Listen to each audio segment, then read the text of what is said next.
For this week's Gotcha, I want to talk about the sudden abandonment of once cherished free market principles by Republicans and big businesses across the country. You might have seen signs like this one, either online or out in your community, posted on the doors of fast food restaurants or similar establishments, bemoaning a so-called labor shortage or whining that, quote, nobody wants to work anymore. But it's simply not true. A year ago, we called these people essential. It was true then, and it remains true today. This country cannot function without fast food workers, custodians, and grocery store employees, and they deserve workplace protections and a living wage. Unfortunately, many of these businesses complaining they can't hire or even keep their workers are offering low and stagnant wages. According to Forbes, wages are up a scant 1.2% in the last year.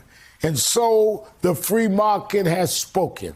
There are plenty of workers, but they've decided that they do not want to risk their lives for $7.25 an hour, especially during a pandemic.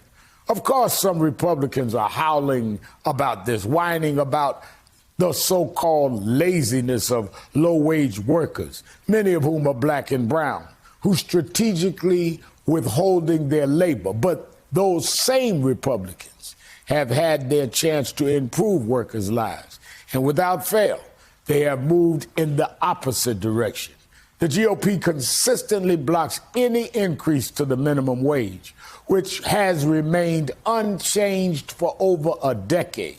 And that's not all. During the pandemic alone, Republicans tried to shield big corporations from legal consequences for putting their workers at risk of COVID. They attempted to gut the operating budget for occupational safety and health administration, and they refused to fully fund the kind of health and safety measures needed to reopen schools and child care facilities, forcing working parents into an impossible situation. The Republican Party has long been fundamentally opposed to expanding rights for workers, passing union-busting legislation across the country over the past few decades, and fighting tooth and nail against attempts to lift up American labor, like the Democratic-sponsored PRO Act, currently under consideration in the House. Labor unions were once the bedrock of a strong middle class in America. The power of worker solidarity ended child labor, ensured safer working conditions, and ushered in weekends and 40-hour work week.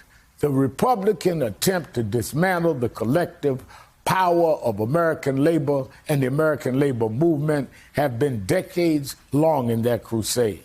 But we are seeing a resurgence of collective action right now, in restaurants, in grocery stores, in workplaces across the country.